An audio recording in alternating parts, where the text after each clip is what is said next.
Meron tayong pasyente ngayon. Whirlpool po, no? Whirlpool. Touchscreen po to. Yung kanyang ay nasa mismong door.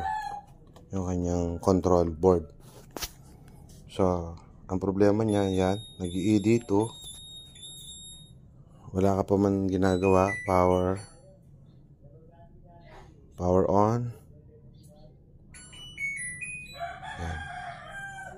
Hindi siya magamit dahil sa error code na ED2. So, ginawa ko na. Nag-troubleshoot na ako ng board. Yan. Yan. Binaklas ko na rin yung board niya. At nirepair yung board. Pero wala pa rin. So, gagawin natin ngayon. Ayan. Bubuksan natin yung control panel niya.